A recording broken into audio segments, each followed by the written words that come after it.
Hi, my name is Gary White with Channel 6 Central Kentucky Television, and today I had the opportunity to speak with Nelson County Judge Executive Dean Watts to find out how Nelson County is dealing with the COVID-19 coronavirus situation. You know, Nelson County, we're really worried about the small business people and the folks that are going to be unemployed.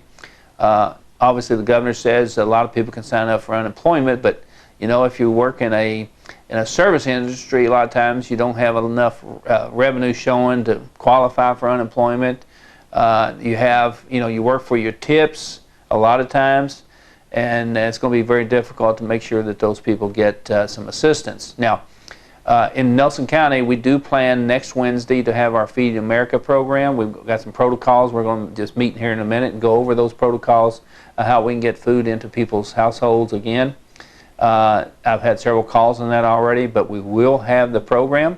You'll have to be patient. I suspect the lines will be longer. We're planning for a longer line, but we will have our volunteers in gloves and masks.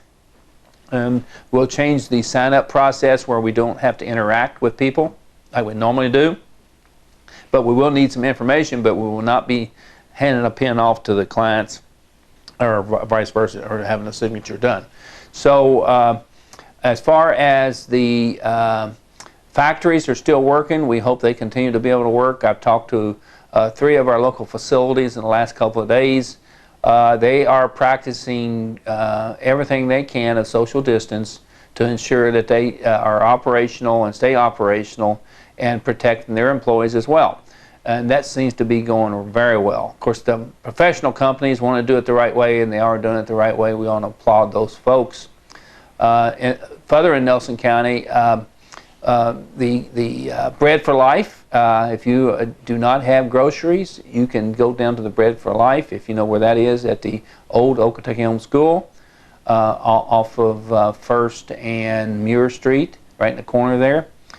They probably have some food supplies. I talked to the Feeding America program folks there in Elizabethtown yesterday. They have good quantities of food available, so that's a good news. And as you saw on the national news, and the supply chain of food within the stores is still good, and hopefully everyone will not hoard certain things like they've been talking about.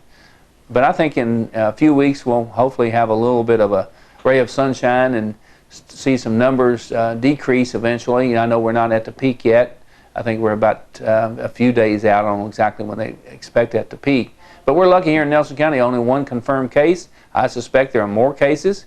Obviously, the testing process, you still have to go through the procedures to get the test done. You have to have some protocols set up, some questions you have to answer before they determine if you need a test. There's some 800 numbers that you can call for those instructions.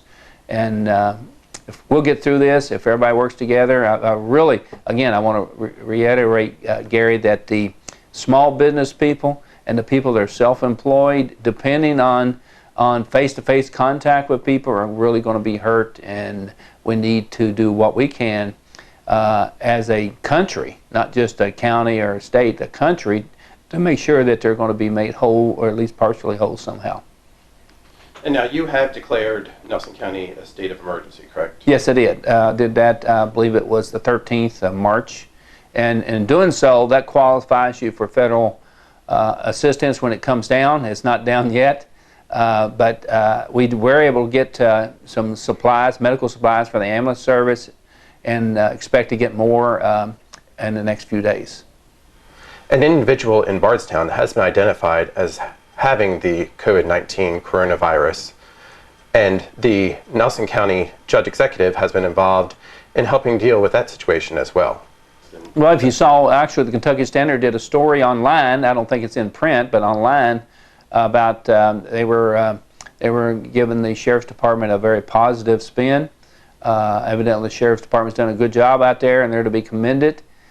We will continue to monitor that situation as we go forward. But it seems like, and she even mentioned in the article, that the gentleman that had the positive test was doing much better and even off the oxygen.